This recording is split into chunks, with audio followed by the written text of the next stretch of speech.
Silicon city Bengaluru. ಈ silicon city Bengaluru ಹುಡುಗಿಯರಿಗೆ ಎಷ್ಟು ಸೇಫ್? ಹಿಂಬಾಲಿಸಿ ಬಂದು ಕಾಟ ಕೊಟ್ಟಂತಹ ಕಾಮುಕ. ಹಾಗಾದ್ರೆ ಹುಡುಗಿಯರಿಗೆ ಬೆಂಗಳೂರು ಸೇಫ್ ಅಲ್ವೇ ಅಲ್ವಾ? ಹುಡುಗಿಯರಿಗೆ ಬೆಂಗಳೂರು ಎಷ್ಟು ಸೇಫ್? ಹಿಂಬಾಲಿಸಿ ಬಂದು ಕಾಟ ಕೊಟ್ಟ ಕಾಮುಕ.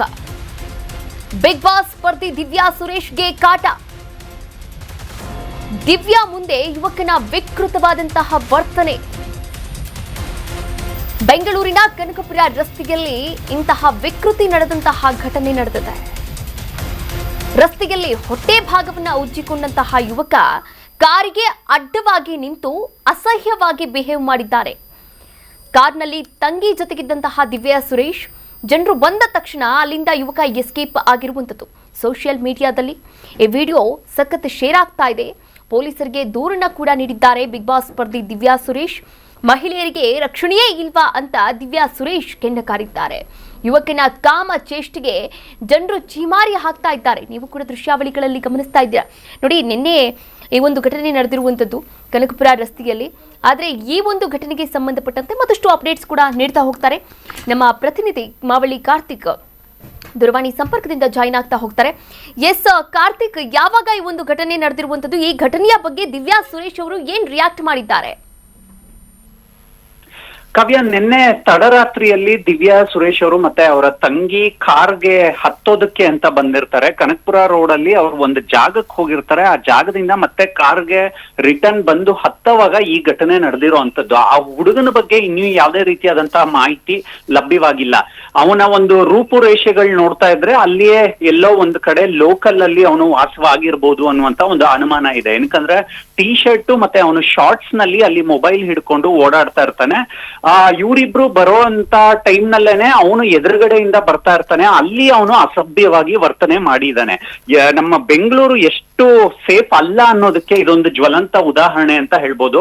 ಅವರು ಕಾರ್ ಒಳಗಡೆ ಹತ್ತದೇ ಹೋಗಿದ್ರೆ ಬಹುಶಃ ಇನ್ನು ಅವನು ನೆಕ್ಸ್ಟ್ ಸ್ಟೆಪ್ ಆಗಿ ಅವನು ಏನ್ ಬೇಕಾದ್ರೂ ಮಾಡ್ತಾ ಇದ್ದೆ. ಏನಕ್ಕಂದ್ರೆ ಅವನ ಒಂದು ವರ್ತನೆಗಳು ನೋಡಿದ್ರೆ ಅವನ ಮಾನಸಿಕ ಪರಿಸ್ಥಿತಿ ಯಾವ ತರ ಇತ್ತು ಅನ್ನೋದು ಕೂಡ ಬಹಳ ಗಂಭೀರವಾದಂತಹ ಪ್ರಶ್ನೆ ಮೂಡುತ್ತೆ. ಮತ್ತೆ ನಾವು ಬೆಂಗಳೂರಲ್ಲಿ ನೋಡ್ತಾ ಇರ್ತೀವಿ, ಜನಗಳು ಓಡಾಡುವಂತ ಪ್ಲೇಸ್ ನಲ್ಲೇನೆ ಹುಡುಗಿರು ರಾತ್ರಿ ಹೊತ್ತು ಓಡಾಡೋದು ತುಂಬಾ ಕಷ್ಟ ಆಗಿದೆ. ಇವಾಗ ಮೊಬೈಲ್ ಗಳನ್ನ ಯೂಸ್ ಮಾಡುವಾಗ ಒಂದಷ್ಟು ವುಮೆನ್ ಸೇಫ್ಟಿ ಅಪ್ಲಿಕೇಶನ್ ಗಳು ಕೂಡ ಇದೆ. SMS ಅಲರ್ಟ್ ಗಳಿದೆ. ಇವಾಗ 1091 ಗೆ ಕಾಲ್ ಮಾಡಿದ್ರೆ ಅದು ವುಮೆನ್ ಸೇಫ್ಟಿಗೆ SMS ಅಲರ್ಟ್ ಆಗುತ್ತೆ. ಮತ್ತೆ ಪೊಲೀಸರಿಗೂ ಕೂಡ ಇಲ್ಲಿ ಏನೋ ಒಂದು ಡೇಂಜರ್ ಇದೆ ಅನ್ನುವಂತ ಒಂದು ಮೆಸೇಜ್ ಅಲ್ಲಿ ರವಾನೆ ಆಗುತ್ತೆ. ಆದ್ರೆ ಅದನ್ನ ಮಾಡೋದಕ್ಕೆ ಕೂಡ ಹುಡುಗಿರಿಗೆ ಸ್ವಲ್ಪ ಟೈಮ್ ಬೇಕಾಗುತ್ತೆ.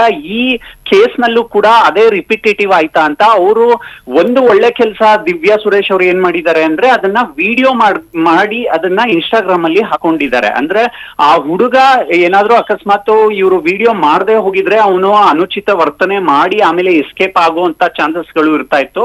ಹಾಗಾಗಿ ಈಗ ಅಲ್ಲಿ ಪೊಲೀಸರು ಈ ವಿಡಿಯೋನ ಇಟ್ಕೊಂಡು ಆ ಹುಡುಗನ್ನ ಹುಡ್ಕೋದಕ್ಕೆ ಒಂದು ಈಸಿ ಆಗತ್ತೆ. ಮತ್ತೆ ಅವನ ಒಂದು ಬ್ಯಾಕ್ ಗ್ರೌಂಡ್ ಏನು, ಅವನು ಯಾಕೆ ಈ ತರ ಮಾಡ್ದ, ಅಥವಾ ಏನಾದ್ರೂ ಒಂದು ಅವನು ನಶೆಯಲ್ಲಿ ಇದ್ನ, ಅವನ ಫಿಸಿಕಲ್ ಅಪಿಯರೆನ್ಸ್ ಹೇಗಿತ್ತು ಅನ್ನೋದ್ರ ಮೇಲೆನೆ ತನಿಖೆ ಶುರು ಆಗ್ಬೇಕಾಗತ್ತೆ. ಇದೊಂದು ನಿಜವಾಗ್ಲೂ ಕೂಡ ಎಲ್ಲಾ ಹುಡುಗಿಯರಿಗೂ, ಅಂದ್ರೆ ರಾತ್ರಿ ಹೊತ್ತು ಈಗ ಕೆಲಸದ ವಿಚಾರವಾಗಿ ಎಲ್ಲೋ ಆಚೆ ಹೋಗಿರ್ತಾರೆ, ಮನೆಗೆ ಬರುವಂತ ಸಂದರ್ಭದಲ್ಲಿ ಲೇಟ್ ಆದಾಗ್ಲೂ ಕೂಡ ಒಂದು ಸೇಫ್ಟಿ ಮೆಜರ್ ಆಗಿ ಈ ಒಂದು ಪ್ರಕರಣ ಈಗ ಹೈಲೈಟ್ ಆಗಿ ಕಾಣಿಸ್ತಾ ಇದೆ. ನಾವ್ ಎಷ್ಟು ರಾತ್ರಿ ಹೊತ್ತು ಓಡಾಡುವಾಗ ಸೇಫ್ ಆಗಿ ಇರ್ಬೇಕು, ನಮ್ಮ ರಕ್ಷಣೆನ ನಾವ್ ಹೇಗ್ ಮಾಡ್ಕೋಬೇಕು ಅನ್ನೋಂತ ಒಂದು ಸಂದೇಶ ಕೂಡ ಈಗ ರವಾನೆ ಆಗೋದು ತುಂಬಾ ಮುಖ್ಯ ಆಗಿದೆ.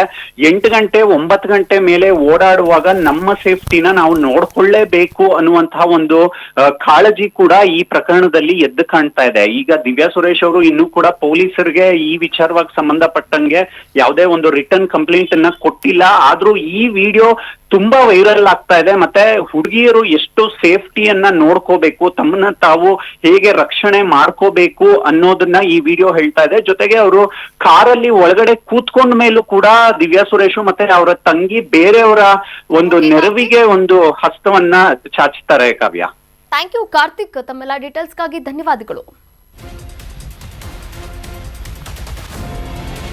ಕರ್ನಾಟಕ ನ್ಯೂಸ್ ಬೀಟ್ ಫಾಲೋ ಮಾಡಿ, ಸಬ್ಸ್ಕ್ರೈಬ್ ಮಾಡಿ.